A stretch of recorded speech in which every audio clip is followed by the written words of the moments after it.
Hello everyone. आपको पता होगा आज के द हिंदू अखबार में एक बहुत इंपॉर्टेंट न्यूज़ आया है जो कि मॉनेटरी पॉलिसी कमेटी की तरफ से है। आपको पता होगा मॉनेटरी पॉलिसी कमेटी जो एक कमेटी आरबीआई के अंडर रह के काम करती है, इसकी मीटिंग चल रही थी 6 अगस्त को जो स्टार्ट हुई थी और आज उसका लास्ट डे था। और इसी लास्ट मीटिंग के बाद फाइनली मॉनेटरी पॉलिसी कमेटी का रिजोल्यूशन आया है और उस मॉनेटरी पॉलिसी कमेटी के रिजोल्यूशन में रेपो रेट या इंटरेस्ट रेट के ऊपर स्टेटस को मेंटेन किया गया है। स्टेटस को का मतलब कि वो जो एमपीसी है उसने ना ही इंटरेस्ट रेट को बढ़ाया है या ना ही उसने इंटरेस्ट रेट को घटाया है। तो इसी सेशन में we are going to discuss about what exactly is monetary policy committee and what is the significance of this outcome. अगर हम बात करें मॉनेटरी पॉलिसी कमेटी के बारे में, सो मॉनेटरी पॉलिसी कमेटी एक कमेटी है जो आरबीआई के अंडर रह के काम करती है। इस कमेटी को 2016 में बनाया गया था और इस कमेटी का जो सबसे इंपॉर्टेंट काम है, इनफैक्ट इस मॉनेटरी पॉलिसी कमेटी का 2 काम है। पहला काम है इन्फ्लेशन को कंट्रोल करना और दूसरा काम है ग्रोथ को इंश्योर करना। मॉनेटरी पॉलिसी कमेटी के पास 2 इंपॉर्टेंट ऑब्जेक्टिव हैं। सबसे इंपॉर्टेंट ऑब्जेक्टिव जो प्राइमरी ऑब्जेक्टिव है वो है इन्फ्लेशन को नियंत्रण में रखना, और जब ये प्राइमरी ऑब्जेक्टिव इनका पूरा होता है देन अपने सेकेंडरी ऑब्जेक्टिव की तरफ बढ़ना विच इज ग्रोथ, जिसको हम जीडीपी कहते हैं। सो मॉनेटरी पॉलिसी कमेटी के पास सबसे इंपॉर्टेंट काम है इन्फ्लेशन को कंट्रोल करना। कौन से इन्फ्लेशन के बारे में हम बात कर रहे हैं? इन्फ्लेशन को मेजर करने के लिए बहुत सारे इंडेक्सेस होते हैं जिसका आपने नाम सुना होगा। सीपीआई होता है, कंज्यूमर प्राइस इंडेक्स, देन आपके पास डब्ल्यूपीआई होता है, wholesale price index. Consumer price index price को मेजर करता है, प्राइस इंक्रीज इन प्राइस को मेजर करता है at the retail level where you and I go to buy pen and other commodities. Wholesale price index price के change को measure करता है होलसेल मार्केट में। सो सीपीआई और डब्ल्यूपीआई ये 2 इंपॉर्टेंट इंडेक्सेस हैं जो इन्फ्लेशन को ट्रैक करने के लिए यूज किए जाते हैं। इसके अलावा और भी तमाम तरीके के इंडेक्सेस हैं such as producer price index, housing index etcetera. But यहां पे जब हम बात कर रहे हैं इन्फ्लेशन की, तो यहां पे I am talking about consumer price index combined. Consumer price index combined, combined का मतलब कि सीपीआई में भी फर्दर 2 तरीके के इन्फ्लेशन होते हैं, एक रूरल के एरिया के लिए और एक अर्बन एरिया के लिए, लेकिन जो कंबाइन है वो रूरल अर्बन दोनों को मिला के बनाया जाता है। सो यहां पे जो मॉनेटरी पॉलिसी कमेटी जिस इन्फ्लेशन को टारगेट करती है वो है सीपीआई कंबाइंड, और इसका रेंज कितना है? इसका रेंज है 4 ± 2%। 4 ± 2%। 4% इज द बेस्ट, लेकिन अगर 4% अचीव नहीं हो पा रहा है देन एटलीस्ट इन्फ्लेशन जो है वो 2 से लेके 6% के बीच में होना चाहिए। इसी को हम लोग कहते हैं flexible inflation targeting. Unlike western countries जहां पर इन्फ्लेशन का टारगेट उनका जनरली 2% है, इंडिया में एक सिंगल टारगेट को हम ना फॉलो करके एक फ्लेक्सिबल टारगेट को फॉलो करते हैं विच इज फ्रॉम 2 to 6%। आगे बढ़ने से पहले सारे यूपीएससी एस्पिरेंट्स के लिए एक बड़ी इंफॉर्मेशन मैं देना चाहता हूं कि हमारी इंग्लिश में बैच दिल्ली में करोल बाग सेंटर में ऑलरेडी स्टार्ट हो चुकी है, और इसके साथ ही साथ हिंदी में भी बैच हमारे मुखर्जी नगर सेंटर पे ऑलरेडी चल रही है। इसके अलावा उत्तर प्रदेश के स्टूडेंट्स के लिए प्रयागराज में हमारा बैच स्टार्ट होने वाला है जो कि हिंदी और इंग्लिश दोनों मीडियम्स में आपको अवेलेबल होगा। बाकी इंफॉर्मेशंस के लिए आप हमारे लिंक पर जाकर अनअकैडमी के ऐप को डाउनलोड कर सकते हैं और वहां पे स्कॉलरशिप और तमाम नए बैचेस के बारे में आपको इंफॉर्मेशन मिल जाएगा। ठीक है, वापस हम लोग अपने टॉपिक के ऊपर आते हैं। इसी इन्फ्लेशन को रोकने का सबसे इंपॉर्टेंट काम होता है मॉनेटरी पॉलिसी कमेटी के पास, और जब ये इन्फ्लेशन को मॉनेटरी पॉलिसी कमेटी रोक पाती है देन वो अपने सेकेंडरी ऑब्जेक्टिव की तरफ बढ़ती है विच इज ग्रोथ। तो इसीलिए मॉनेटरी पॉलिसी कमेटी जो है वो हर एक 2 महीने के बाद बैठते हैं। इसमें 6 मेंबर्स होते हैं, 3 आरबीआई की तरफ से और 3 सरकार की तरफ से। These 6 members come together, sit and then they analyze the situation of economy कि इकोनॉमी की हालात क्या है। उसमें प्राइमरली ये 2 चीज को देखते हैं कि इन्फ्लेशन कितना है, ग्रोथ कितना है। उसके हिसाब से फिर वो देखते हैं कि क्या इन्फ्लेशन इस रेंज में है कि नहीं है, क्या इन्फ्लेशन 4% पे है कि नहीं है, because 4% is the best target. तो इसीलिए ये लोग जो हैं मॉनेटरी पॉलिसी कमेटी के जो लोग हैं वो हर एक 2 महीने के बाद मिलते हैं और उसके बाद इकोनॉमी का एक एनालिसिस करते हैं, और उस इकोनॉमिक एनालिसिस के बाद ये देखते हैं कि क्या उनका ये जो टारगेट है ये अचीव हो पा रहा है कि नहीं हो पा रहा है, और इस टारगेट के लिए, इस टारगेट को अचीव करने के लिए मॉनेटरी पॉलिसी कमेटी की बैठक में जो सबसे इंपॉर्टेंट आउटकम निकल के आता है वो होता है कि what will be the policy rate. Policy rate कितना होगा इंडिया में, जिसको हम लोग रेपो रेट कहते हैं, या आसान भाषा में आप इसको इंटरेस्ट रेट भी कह लो। सो मॉनेटरी पॉलिसी कमेटी की जब बैठक होती है, इसमें 6 लोग जो पार्टिसिपेट करते हैं, ये लोग वोट करते हैं कि क्या रेपो रेट को बढ़ाना चाहिए या रेपो रेट को घटाना चाहिए। अब रेपो रेट को समझना ये हमारे लिए यहां पे जरूरत नहीं है, बट रेपो रेट को आप आसान वे में समझ लो कि जैसे अगर मान लो एसबीआई को पैसा चाहिए तो एसबीआई पैसे लेने के लिए आरबीआई के पास जाएगी। अब आरबीआई मान लो उसको 5% के इंटरेस्ट पे लोन दे रहा था, तो एसबीआई को 5% पे आरबीआई से पैसा मिलेगा। अब मान लो आरबीआई ने क्या किया, रेपो रेट को बढ़ा दिया, इंटरेस्ट रेट को बढ़ा दिया और 5% को बढ़ाकर 8% कर दिया। अब एसबीआई को जब आरबीआई से पैसा चाहिए होगा तो जो पहले वो 5% पे मिल रहा था अब उनको 8% पे मिलेगा। अब क्योंकि एसबीआई के लिए पैसा लेना मुश्किल पड़ रहा है तो एसबीआई आपको भी पैसा देना मुश्किल कर देगी। So SBI will charge a higher interest rate from the customers, from the borrowers. इसकी वजह से जो सप्लाई ऑफ मनी है इकोनॉमी में वो घट जाता है। तो जब भी आरबीआई रेपो रेट या पॉलिसी रेट को हाइक करती है तो supply of the money in the economy goes down, जिसकी वजह से इन्फ्लेशन को कंट्रोल करना आसान हो जाता है। अब अगर बात करें इस एमपीसी की मीटिंग जो 6 अगस्त से लेके 8 अगस्त तक चली है, इस एमपीसी के मीटिंग में जो रेपो रेट डिसाइड हुआ है वो 6.5% है। वो 6.5% है, मतलब अभी इंडिया का जो रेपो रेट है दैट इज अराउंड 6.5%।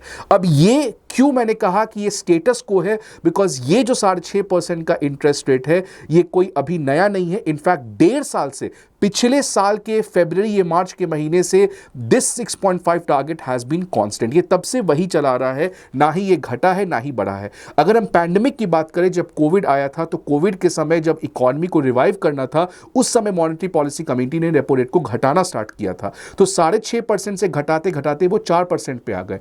लेकिन जब पैंडेमिक खत्म हो गया, लॉकडाउन खत्म हो गए, लोग घर से बाहर निकल गए, फैक्ट्रीज चालू हो गई, उसके बाद रशिया यूक्रेन वॉर हो गया, उसके बाद एग्रीकल्चर में क्राइसिस आ गया, तो इन्फ्लेशन की समस्या बढ़ने लगी। उस इन्फ्लेशन को रोकने के लिए मॉनेटरी पॉलिसी कमेटी, जिसने पैंडेमिक के समय रेपो रेट को घटाया था, अब वो रेपो रेट को वापस से बढ़ाना स्टार्ट कर दी, और जो 6.5% से हम 4% पे आए थे, उस 4% को बढ़ाते बढ़ाते लगभग 250 बेसिस पॉइंट, विच मींस 2.5% बढ़ाकर 6.5% पे ले गई। और वो जो 6.5% है वो अभी तक कांस्टेंट है, वो अभी तक कांस्टेंट है। तो ये हमें समझना था। अब अगर आप मॉनेटरी पॉलिसी कमेटी का जो रिजोल्यूशन, जो आप पीआईबी के वेबसाइट पे जाके देख सकते हैं, उसमें यह कहा गया है कि policy rate will be unchanged, that is 6.5%। अब जैसे हमारा रेपो रेट डिसाइड हो जाता है, अब जैसे हमारा रेपो रेट डिसाइड हो गया 6.5%, उसी रिजोल्यूशन में आपको 2 टर्म और देखने को मिलेगा। एक है आपका एसडीएफ और एक है आपका एमएसएफ। एमएसएफ का मतलब मार्जिनल स्टैंडिंग फैसिलिटी, और दूसरा है आपका standing deposit facility. So marginal standing facility एक टर्म है जो आपको इस रिजोल्यूशन में देखने को मिलेगा, और दूसरी तरफ आपको मार्जिनल स्टैंडिंग फैसिलिटी टर्म देखने को मिलेगा। अब ये जो रेपो रेट है ये 6.5% है। ये इसका मतलब है कि अगर कोई भी बैंक, कोई भी इंडिया में जो बैंक है, अगर उनको आरबीआई से पैसा लेना है तो 6.5% के दर पे दिया जाएगा। कहां पे दिया जाएगा, किस चीज के थ्रू बैंक्स जो हैं वो आरबीआई से पैसा अवेल कर सकते हैं, उस फैसिलिटी को हम लोग कहते हैं LAF, लिक्विडिटी एडजस्टमेंट फैसिलिटी। ये जो लिक्विडिटी एडजस्टमेंट फैसिलिटी है, यहां पर daily, on a daily basis कोई भी बैंक आरबीआई से अप्रोच करके वो पैसा ले सकता है अपनी लिक्विडिटी के रिक्वायरमेंट को फुलफिल करने के लिए। उस फैसिलिटी को अगर कोई बैंक यूज करता है तो उसको 6.5% का इंटरेस्ट देना पड़ेगा आरबीआई को। लेकिन जो लिक्विडिटी एडजस्टमेंट फैसिलिटी के अंदर जो पैसा बैंक्स को मिलता है, अगर बैंक्स को, फॉर एग्जांपल एसबीआई को कहा गया कि एलएएफ के अंदर आपको 100 रुपए मिलेगा, लेकिन अगर एसबीआई को 100 रुपए से ज्यादा चाहिए तो वो लिक्विडिटी एडजस्टमेंट फैसिलिटी को यूज करके अगले फैसिलिटी की तरफ बढ़ सकता है, which is known as marginal standing facility. So marginal standing facility is another facility under which the banks can borrow their money for their liquidity. लेकिन वो कब यूज कर सकता है? जब आपने एलएएफ को एग्जॉस्ट कर दिया है. मतलब अगर आरबीआई ने कहा कि हम एलएएफ के अंदर आपको 100 रुपए देंगे, आपने 100 रुपए ले लिया, लेकिन आपको और पैसा चाहिए, तो आप दूसरे फैसिलिटी की तरफ बढ़ सकते हो, विच इज एमएसएफ. लेकिन क्योंकि एमएसएफ एक एक्सेप्शनल फैसिलिटी है, इसको ध्यान से यूज करना पड़ेगा, बिकॉज अगर आप किसी को फ्री में पैसा दोगे तो वो पैसे का मिसयूज करेगा. इसलिए बैंक्स को भी पैसा लेना मुश्किल बनाना पड़ेगा. If we start to give free money to the banks, then banks will give money to all the fake borrowers, जिसकी वजह से हमारा एनपीए क्राइसिस हो सकता है. इसीलिए एमएसएफ जो है वो एक्सेप्शनल फैसिलिटी है. और जब रेपो रेट हमारा डिसाइड हो जाता है 6.5%, तो एमएसएफ तो ऑब्वियस सी बात है रेपो रेट से ज्यादा होगा. अगर आपको एलएएफ के अंदर पैसा लेना 6.5% पे मिल रहा है, तो एमएसएफ जो एक्सेप्शनल रूट है उसके अंदर तो आरबीआई को और डिफिकल्ट तरीके से पैसे देगी. तो एमएसएफ का जो फॉर्मूला है which is equal to repo rate plus 0.25%, repo rate plus 0.25%, which is equal to 6.5 plus 0.25%, which is equal to 6.75%. So यही चीज आपको उस कमिटी के रिजोल्यूशन में देखने को मिलेगा कि जो मार्जिनल स्टैंडिंग फैसिलिटी है उसको वो अभी 6.75% है. तो जो मॉनेटरी पॉलिसी कमिटी है वो ये डिसाइड नहीं करती एमएसएफ कितना होगा, वो तो फॉर्मूला से लिंक्ड है. एमपीसी कमिटी डिसाइड करती है कि लिक्विडिटी एडजस्टमेंट फैसिलिटी के अंदर बैंक्स को पैसा किस इंटरेस्ट रेट पे मिलेगा, तो वो 6.5% है. ये काम केवल एमपीसी का है. Once MPC decides this, then आप ऑटोमेटिकली एमएसएफ पे पहुंच सकते हो, बिकॉज वो फॉर्मूला से लिंक्ड है. एसडीएफ क्या है? Which is the standing deposit facility. ये काफी एक नया फैसिलिटी है, ये काफी एक नया टूल है जो कोविड के बाद 2022 में लॉन्च किया गया था. इस फैसिलिटी के अंदर बैंक्स जिनके पास एक्स्ट्रा पैसा है, उनको पैसा नहीं चाहिए, रादर उनको पैसा आरबीआई के पास जमा करना है, तो वो इस फैसिलिटी का यूज कर सकते हैं. So under the standing deposit facility banks can deposit their surplus money with the RBI, और आरबीआई उस पैसे को रखने के लिए कोई कोलैटरल आपको नहीं देगी. आपको पता होगा रेपो रेट एक टर्म होता है, दूसरी तरफ रिवर्स रेपो रेट होता है. रेपो रेट और रिवर्स रेपो रेट के हम डेप्थ में अभी नहीं जाएंगे, बट आप उसको और डेप्थ में पढ़ सकते हो. एसडीएफ क्या है? एक ऐसा फैसिलिटी है जिसके अंदर बैंक्स आरबीआई के पास अपना पैसा रखेगी, लेकिन आरबीआई बैंक्स को कोलैटरल नहीं देता है. इसके बारे में इन डेप्थ आप कभी कहीं और पढ़ सकते हैं, बट एसडीएफ जो है एक सिंपल तरीके से आप जान सकते हैं, इस फैसिलिटी के अंदर बैंक्स अपना एक्सेस मनी आरबीआई के पास जमा करते हैं. अब ये जो एसडीएफ का फॉर्मूला है which is equal to repo rate minus 0.25%, which is equal to 6.25%. तो यही 3 वैल्यूज आपको इस मॉनेटरी पॉलिसी कमेटी के रिजोल्यूशन में देखने को मिलेंगे. पहला डिसीजन होगा 6.5% जो मॉनेटरी पॉलिसी कमेटी ने डिसाइड किया है. तो कोई भी बैंक्स एलएएफ के अंदर 6.5% पे पैसा ले सकता है. अगर एलएएफ से ज्यादा पैसा चाहिए तो आप एमएसएफ रूट को अपनाओ, लेकिन एमएसएफ रूट क्योंकि एक्सेप्शन है तो आपको ज्यादा इंटरेस्ट देना पड़ेगा, विच इज इक्वल टू 6.75%, और ये फॉर्मूला से डिसाइडेड होता है. एसडीएफ एक ऐसा फैसिलिटी है जो उल्टा फैसिलिटी, इसके अंदर बैंक्स को पैसा नहीं चाहिए, इनफैक्ट बैंक्स को पैसा जमा करना है आरबीआई के पास. अब एसडीएफ रिवर्स रेपो से कैसे अलग है? रिवर्स रेपो में भी बैंक्स आरबीआई के पास जमा करते हैं, लेकिन आरबीआई उनको कोलैटरल देती है. एसडीएफ के अंदर बैंक्स अपना एक्सेस मनी आरबीआई के पास जमा कर सकते हैं, but RBI will not pay the collateral to that particular bank. तो एसडीएफ के अंदर सिंपली बैंक्स आरबीआई के पास अपना एक्स्ट्रा पैसा जमा कर सकते हैं, और उसमें बैंक्स को कितना इंटरेस्ट दिया जाएगा आरबीआई के द्वारा पैसा रखने के लिए? 6.25%. तो ये मॉनेटरी पॉलिसी कमेटी के रिजोल्यूशन में 3 इंपॉर्टेंट चीज थे जो आपके जानने थे. अब दूसरी तरफ हम लोग बात करते हैं कि आखिरकार रेपो रेट को कांस्टेंट क्यों रखा गया. रेपो रेट जो 6.5% रखा गया है, ये क्यों रखा गया, क्यों नहीं इसको घटाया गया? तो अगर हम इन्फ्लेशन देखें सीपीआई का माइंड का, तो इन्फ्लेशन अगर हम जून के महीने में देखें, क्योंकि जुलाई का डेटा भी आया नहीं है, जून के महीने की बात करें तो इन्फ्लेशन हमारा 5.1% है. अगर मई महीने की बात करें तो इन्फ्लेशन हमारा 4.8% है. तो आप तो कहोगे तो ये तो 6% के नीचे है. अगर ये 6% के नीचे है तब तो रेपो रेट को घटाना चाहिए था, क्योंकि इन्फ्लेशन तो कंट्रोल में है. लेकिन इन्फ्लेशन कंट्रोल में आरबीआई मॉनेटरी पॉलिसी कमेटी के हिसाब से अभी भी नहीं है, क्योंकि RBI monetary policy committee although एक फ्लेक्सिबल इन्फ्लेशन टारगेटिंग मैकेनिज्म को फॉलो करती है 4 ± 2%, बट एमपीसी का जो मैक्सिमम फोकस है ये चाहती है कि 4% के करीब, मतलब 4.1, 3.9 इस तरीके से इन्फ्लेशन जो है वो 4% के लगभग क्लोज रहे, not on only for 1 month. ऐसा नहीं कि एक महीना 4% हो गया, अगले महीने 5% हो गया। RBI monetary policy committee wants कि 4% हमारा इन्फ्लेशन रहना चाहिए on a durable basis. On a durable basis, durable basis मतलब लंबे अवधि तक, not for a transient period कि भाई 2 महीने के लिए हो गया उसके बाद फिर बढ़ गया। सो एमपीसी जब तक ये श्योर नहीं हो जाती है कि इन्फ्लेशन 4% के close on a durable basis नहीं रहेगा, तब तक एमपीसी जो है वो रेपो रेट को घटाने के मूड में नहीं है। इसीलिए जो पिछले एमपीसी का बैठक हुआ था जून महीने, जहां पे बहुत लोग ये प्रेडिक्ट कर रहे थे कि एमपीसी रेपो रेट को घटाएगी, ऐसा मॉनेटरी पॉलिसी कमेटी ने नहीं किया। अगर आप आरबीआई गवर्नर के बारे में बात करें तो आरबीआई गवर्नर ने कहा है कि inflation still remains to be the elephant in the room. वो सबसे बड़े संकट है अभी देश के सामने।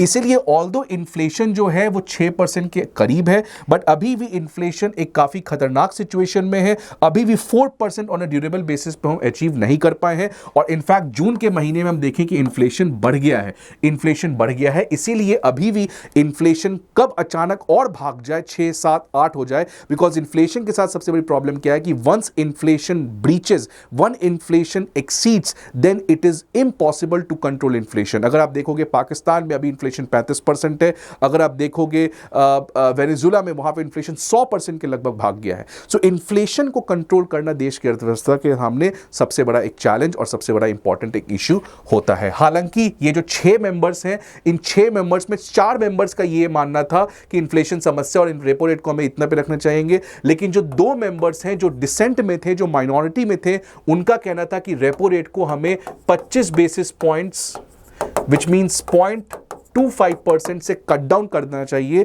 बिकॉज इन्फ्लेशन आप जो कर रहे हो, आप इसी इन्फ्लेशन के चक्कर में हो सकता है ग्रोथ ना खो बैठो। बिकॉज अगर आप पैसा लेना मुश्किल करोगे तो कोई बिजनेसमैन क्यों पैसा लेके, क्योंकि कोई भी बिजनेसमैन, मान लो मुझे कोई थर्मल पावर प्लांट लगाना है तो मैं अपना पैसा तो लूंगा नहीं, I will go to the banks and then I will borrow the money.